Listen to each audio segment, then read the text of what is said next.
Dear students, good morning to all of you.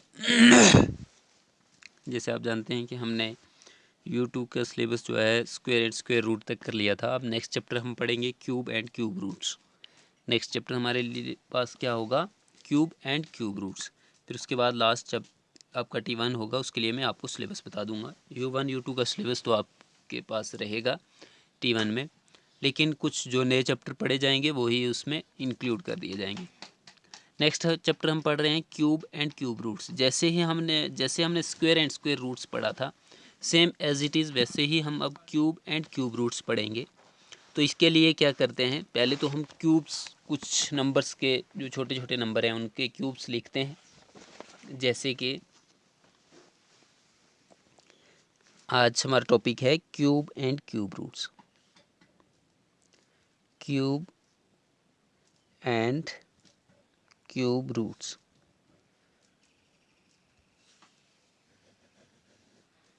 ठीक है, cube लिखते हैं हम कुछ नंबर्स का।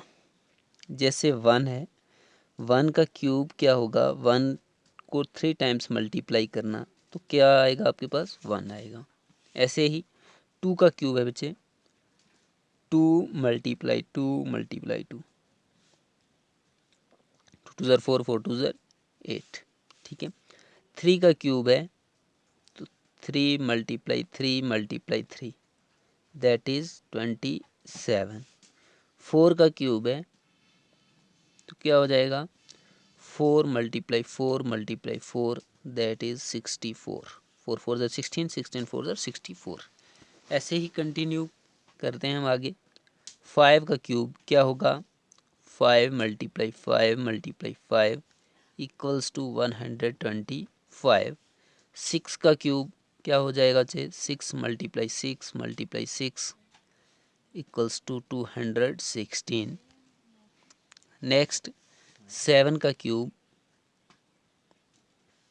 7 multiply 7 multiply 7 equals to 343।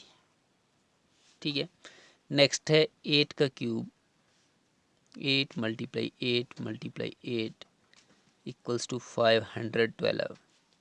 And 9 का cube, 9 multiply 9 multiply 9 equals to 729।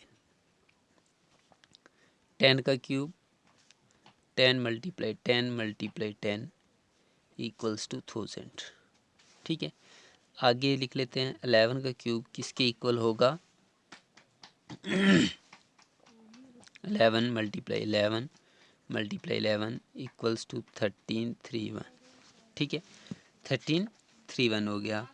12 का क्यूब आगे कर लेते हैं हम, एक नंबर का ही लिखते हैं, ज़्यादा किस लिए लिखें, 15 तक लिख लेते हैं। 12 का क्यूब डायरेक्ट में लिखता हूँ, ये बीच में किस लिए डालें? 1728। 13 क्या हो जाएगा? 2197। 14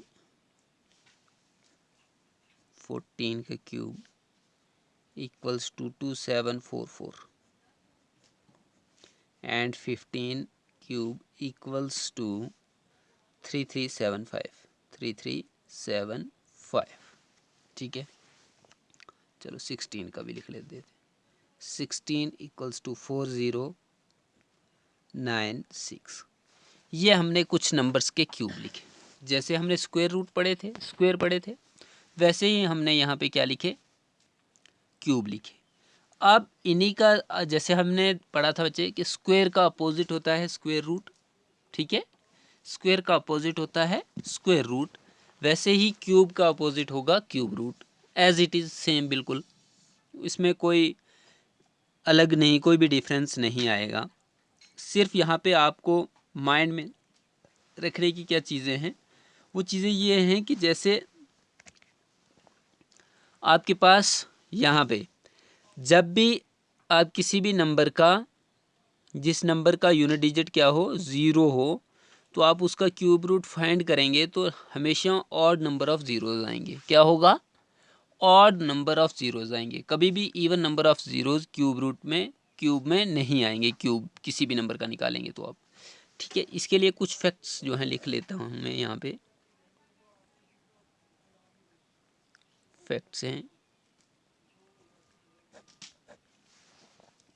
क्या क्या फैक्ट्स हैं वो देख लीजिए। ठीक, अगर 0 होगा तो क्यूब निकालने के बाद भी यूनिट डिजिट क्या होगा, 0 होगा। ठीक है, दूसरी बात, अगर 1 होगा, किसी नंबर का यूनिट डिजिट 1 होगा, तो उस नंबर का जब हम क्यूब निकालेंगे तो उसका नंबर भी क्या होगा, उसका यूनिट डिजिट भी 1 होगा। जब आपके पास कोई नंबर यूनिट डिजिट पे 2 हो, जैसे कि यहाँ पे 12 है, तो इस नंबर जिसका भी आप इसको सॉल्व करने के बाद आपके पास आएगा नंबर, तो उसका यूनिट डिजिट क्या होगा, 8 होगा। 2 के लिए क्या होगा, 8 होगा। 3 के लिए 7 होगा। ठीक है, 4 के लिए 4 ही होगा। 5 के लिए सेम एज इट इज़ 5 होगा। 6 के लिए एज इट इज़ 6 होगा। 7 के लिए, जैसे 3 के लिए 7 था तो 7 के लिए क्या होगा, अपोजिट उसी का 3 होगा।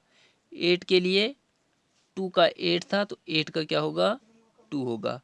तो 9 के लिए क्या होगा, 9 ही होगा। 9 के लिए 9 ही होगा। ये कुछ फैक्ट्स थे। दोबारा से इनको आप माइंड में अच्छी तरीके से यहाँ से देख लें। जैसे यहाँ पे यूनिट डिजिट 4 था, 14 का यूनिट डिजिट क्या है, 4 है, मतलब वंस प्लेस पे डिजिट जो है 4 है। तो जो इसका क्यूब रूट हमने फाइंड किया तो वहाँ पे भी क्या है, यूनिट डिजिट 4 ही है। ठीक है, वैसे ही यहाँ पे देख लीजिए बच्चे, यहाँ पे यूनिट डिजिट 5 था तो इसके लिए यूनिट डिजिट जब हम क्यूब हमने फाइंड कर लिया तो क्या आया, 5 आया। तो हमने क्या लिखा था, 5 के लिए 5, 4 के लिए 4। 6 था, 6 के लिए हमने क्या बताया था, 6 है, तो 6 के लिए 6 है। ठीक है, बाकी हमने यहाँ पे नहीं बताया, ये देख लो। 7 है तो 7 के लिए क्या है, 3, 7 के लिए 3, 3 के लिए 7, 3 के लिए 7, 2 के लिए हमने पहले ही बता दिया 8 है, तो 1 के लिए क्या है, 1 है। 9 के लिए देख लें, 9 के लिए क्या है, 9 है। ठीक है, ये चीज़ें जो हैं वो आपने अपने माइंड में हर हालत में रखनी है। ठीक है, इतनी चीज़ें आई थिंक आपको समझ आ गई होंगी। अब उसके बाद चलते हैं हम एक्सरसाइज पे डायरेक्ट। बाकी और इसमें कोई भी डिटेल वाली चीज़ नहीं है जो कि अलग से पढ़नी हो। क्वेश्चन नंबर फर्स्ट है, which of the following numbers are not perfect cubes. इनमें से कौन कौन से नंबर ऐसे हैं जो कि परफेक्ट क्यूब नहीं है। ठीक है, क्या बताना है आपने कि इनमें से कौन कौन से नंबर ऐसे हैं जो कि परफेक्ट क्यूब नहीं है। परफेक्ट क्यूब ना होने वाले नंबर्स जैसे कि odd number of zero, even number of zeros, ये भी तो नहीं हो सकता। ठीक है, क्या है यहाँ पे, अभी मैंने पहली बात तो यही बोली थी कि जब भी आप क्यूब रूट निकालोगे किसी भी नंबर का, तो अगर लास्ट पे यूनिट डिजिट 0 है तो आंसर जो आप उसके क्यूब निकालोगे उन क्यूब्स के भी क्या होंगे, उस नंबर का भी क्या होगा, ऑड नंबर ऑफ जीरोज आएंगे। कभी भी इवन नंबर ऑफ जीरोज नहीं आ सकते। तो यहाँ पे 2 जीरोज हैं, दैट मीन्स ये क्या होगा, क्रॉस हो जाएगा। ये जो है कभी भी किसी नंबर का परफेक्ट क्यूब नहीं हो सकता। दूसरी बात है, ये यहाँ पे 1 2 3 ये हो सकता है। ठीक है, उसके बाद यहाँ पे देखें 128, 128 है क्या किसी का, हमने पढ़ा है अभी अभी तो हमने नोट किए हैं ये चीज़। यहाँ पे देख लीजिए 125 पढ़ा है, उसके बाद 128 कहीं पे आपको दिखाई दिया, नहीं दिखाई दिया, तो ये भी नहीं है। ठीक है, 216 अभी हमने 6 के लिए पढ़ा है कि 6 का क्यूब क्या होता है, 216 होता है। अब उसके बाद लास्ट नंबर आपके पास क्या था, 46656, 46656। तो ये आपके पास क्या होगा, क्या इसके लिए बताना है आपने कि क्या ये परफेक्ट क्यूब है या नहीं है। तो ये परफेक्ट क्यूब हो सकता है, इसको चेक कर लेते हैं।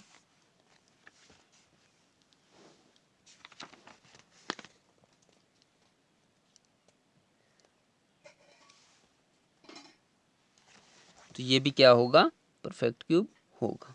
ठीक है, क्योंकि यूनिट डिजिट 6 है तो हमें पता है कि ये हो सकता है, पॉसिबल है। तो आज के लिए हम इतना ही फर्स्ट क्वेश्चन ही रखते हैं।